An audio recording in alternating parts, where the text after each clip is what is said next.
Mga master, kahapon po August 1 ay nag-post itong Facebook page ng NIAP Region 5. No, ito pong implementing rules and regulations ng Executive Order number 174 series of 2022 or establishing the expanded career progression system for public school teachers. Ito po yung bago lamang na pinirmahan ng DepEd, DBM, Civil Service Commission at ng PRC.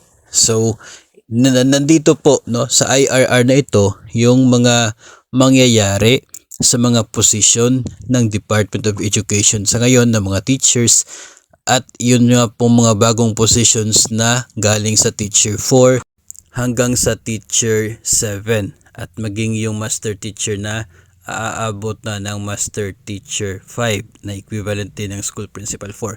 So dito po sa IRR na ito makikita yung iba't ibang mga provisions na mangyayari, particular po doon sa head teacher positions din.